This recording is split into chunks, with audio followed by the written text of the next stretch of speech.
সেই সকাল থেকে একা একা কাজ করে মরছি। এত কাজ করছি তবুও যেন কাজ শেষ হচ্ছে না। গরুগুলোকে খেতে দিয়ে আবার এখন যেতে হবে রান্না করতে, কিন্তু ততক্ষণে তো রান্না করতে যেতে যেতে বেশ দেরি হয়ে যাবে। এক কাজ করি, ওকে একবার ডেকে বলি গরুগুলোকে খেতে দিতে। অনেক বেলা তো হলো, এবার উঠে পড়ুন। কি হয়েছে বলো তো? সকাল সকাল এমন ডাকাডাকি শুরু করেছো কেন আমাকে? তুমি জানো না আমি এত সকালে ঘুম থেকে উঠি না? আমাকে আরো কিছুক্ষণ ঘুমাতে দাও বউ। কি বলছেন? কত বেলা হয়েছে আপনি জানেন? আমি সকাল থেকে কাজ করছি, এখনো এক মুহূর্ত বসিনি, আর আপনি শুয়ে শুয়ে এসব বলছেন? এখনই উঠুন, উঠে গরুগুলোকে খেতে দিন। আমি রান্না করতে বসবো এখন। আমি বলছি তো আমি পারবো না। তুমি পারলে করো, না পারলে না করো। আমাকে এসব বলো না তো। আমি কোনো কাজ করতে পারবো না। এভাবে শুয়ে বসে আপনি আর কতকাল কাটাবেন? গিয়ে দেখুন আপনার মতো এমন ভাবে শুয়ে বসে আর কে আছে। এই গ্রামে আপনি একমাত্র মানুষ যে এভাবে শুয়ে বসে কাটান। আমি কেন শুয়ে বসে থাকবো না বলো তো? আমার বাবাকে আমার জন্য কম রেখে গেছেন যে আমি কাজ করব? আমি কোনো কাজ করতে পারবো না। আমার যা কিছু আছে তাই বসে বসে খাবো আমি। তুমি এখন এখান থেকে যাও, আর আমাকে শান্তিতে ঘুমোতে দাও। ওপরওয়ালা, কেমন স্বামী জুটিয়ে দিলে তুমি আমাকে! সে আমার দুঃখ কষ্ট কিছুই বোঝে না। আমি সেই কোন সকাল থেকে কাজ করে মরছি, কিন্তু তার তাতে কিছুই যায় আসে না। সে পড়ে পড়ে ঘুমাচ্ছে। এসব ভেবেই বা কি করব আমি? কেউ তো আর আমাকে সাহায্য করবে না, আমাকেই সবটা করতে হবে। এবার গিয়ে রান্নাটা করে ফেলি। আমাকে খেতে দাও তাড়াতাড়ি। একটু কাজে ডাকলাম তখন আসলেন না, এখন খাওয়ার জন্য এমন করছেন। এই নিন খাবার। শোনো বউ, তোমাকে আমি শেষবারের মতো বলে দিচ্ছি, ভুলেও আমাকে তুমি এত কথা শোনাবে না। সংসারের সব কাজ তোমাকেই করতে হবে। এই বাসনগুলো পুকুর থেকে ধুয়ে নিয়ে গিয়ে আবার উঠান ঘর সব পরিষ্কার করতে হবে। এত কষ্ট আর সহ্য করতে পারি না। ওদিকে স্বামীকে ঘরে রেখে আমার মেয়ে মানুষের ঘরে বাড়ি সব কাজ করতে হয়। এই কোন পাপের ফল পাচ্ছি আমি!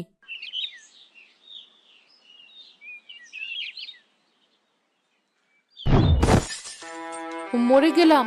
আমার পা মনে হয় আজ ভেঙেই গেল। পড়ে গিয়ে কি ব্যথাটাই না পেলাম!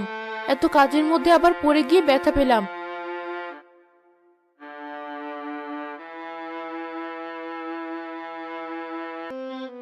শুনছেন? আমি পড়ে গিয়ে খুব ব্যথা পেয়েছি, তাই পুকুর পাড় থেকে বাসনগুলো আর আনতে পারিনি। আপনি গিয়ে একটু নিয়ে আসুন। মনে হচ্ছে আজ আর আমি রান্না করতে পারবো না, আপনাকেই করতে হবে। আমি পারবো না। তোমার ব্যথা কমলে তুমি গিয়ে নিয়ে এসো। আর আমি দরকার হলে না খেয়ে থাকবো, লোকের বাড়ি থেকে চেয়ে খাবো, কিন্তু রান্না আমি করতে পারবো না। ঠিক আছে, আপনাকে কিচ্ছু করতে হবে না। এই ব্যথা নিয়েই আমি যাচ্ছি, তাতে আমি মরলে মরবো, আপনার তো আবার কিছু যায় আসে না। গেলাম আমি। কেমন নিষ্ঠুর স্বামী আমার! আমার কোনো কষ্ট সে বোঝে না। এত ব্যথা পাওয়ার পরও সে আমার দিকে ফিরে তাকালো না, আমাকেই কাজে আসতে হলো। এমন অলস স্বামী তুমি কাউকে দিও না উপরওয়ালা। মা, এমন সুন্দর ফুটফুটে চাঁদ মুখ নিয়ে এভাবে বিলাপ করছিস কেন? কি আর বলবো বুড়িমা, আমার যে বড় দুঃখ, আমি বড় অসহায়। আমি সেটাই তো শুনতে চাইছি মা। বল, কি এত দুঃখ তোর? আমাকে সব কথা বল। আমার স্বামী খুবই অলস বুড়িমা। দিনরাত এক করে সে শুধু শুয়ে বসে থাকে আর খায়, এছাড়া আর কিছুই করে না। তার বাবার রেখে যাওয়া সম্পত্তি সে শুধু শুয়ে বসে খেয়ে শেষ করছে। আমার কাজেও সে কোনো সাহায্য করে না। এভাবে বসে খেতে খেতে সম্পত্তিও প্রায় শেষের দিকে, কিন্তু তার তাতেও কোনো খেয়াল নেই। এভাবে চলতে থাকলে আর কিছুদিন পরই আমাদের পথে বসতে হবে, কিন্তু সে এসব কিছু বোঝার চেষ্টাও করে না। আমি একা একা আর কতদিনই সংসার এভাবে চালাবো? এর জন্য এত দুঃখ করিস না বা। আমাদের জীবনে এমন অনেক কষ্ট আসে, সেগুলো আমাদের সহ্য করতে হয়। তোকে বুদ্ধি দিয়ে কাজ করতে হবে। আপনার কোনো কথাই আমি বুঝতে পারছি না বুড়িমা।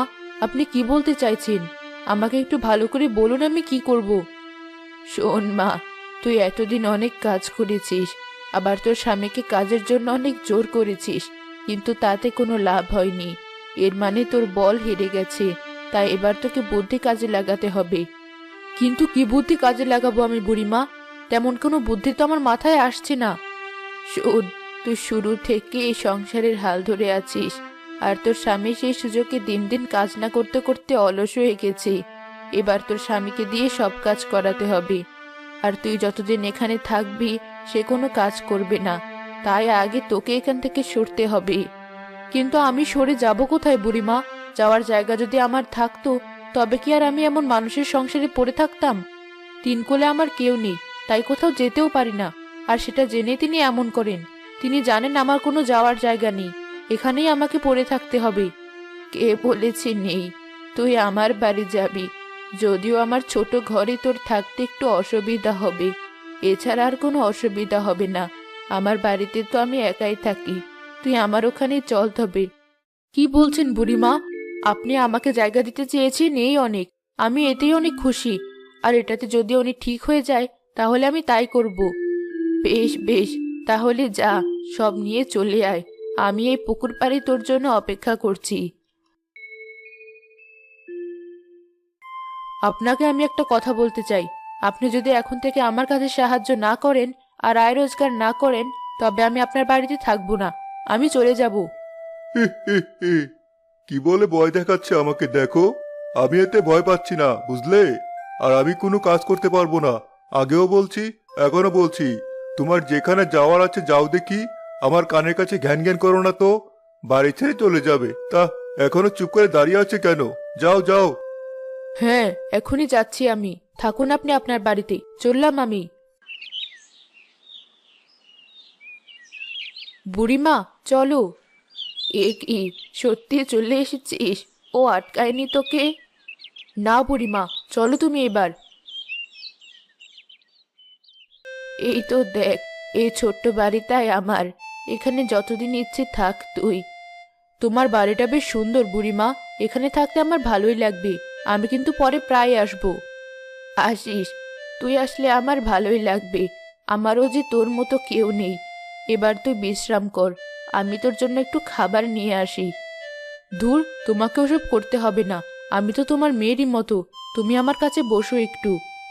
তাই বললে কি আর হয়? শত হোক তুই বামুন বউ, তোকে কি আর যেমন তেমন ভাবে রাখা যায়? এই নে, ঘরেই মুড়ি আর গুড় ছিল, বসে বসে খা দেখি।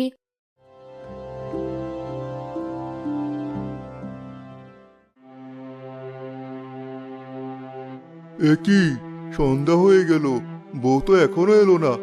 আমি ভাবলাম রাগ করে বলেছে, কিছুক্ষণ পর আবার ঠিক বাড়ি চলে আসবে।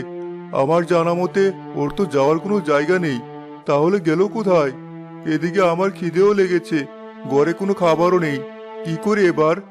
খাওয়া না হয় পরে খাওয়া যাবে, এদিক ওদিক গিয়ে খুঁজে দেখি আগে। না, কোথাও খুঁজে পেলাম না। খুঁজতে খুঁজতে আমার খিদে আরো বেড়ে গেল, মনে হচ্ছে পেটে সূচো দৌড়ে বেড়াচ্ছে। এত রাতে কোথাও খাবারও পাবো না, এভাবে শুয়ে পড়ি, কাল সকালে দেখা যাবে। আশেপাশে কোথাও গেলেও কাল সকালে ঠিকই চলে আসবে ও।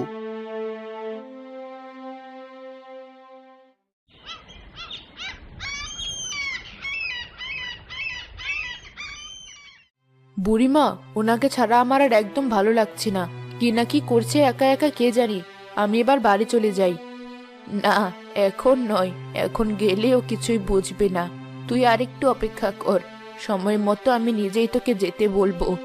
আমি এখন গিয়ে দেখি কি করছে ও, তারপর আমি তোকে যখন বলবো তখন তুই ওর বাড়িতে যাবি। ঠিক আছে, যাও তাহলে। সকাল তো ভালোই হয়ে গেল, এখনো বউ এলো না। যাই, কিছু একটা রান্না না করলে এবার আর চলছে না।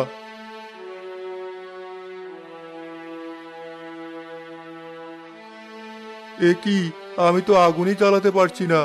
আমি তাহলে রান্না করব কি, আর খাবই বা কি? ধুর, যাই, কুয়া থেকে পানি তুলে নিয়ে এসে তাই না হয় খেয়ে থাকি।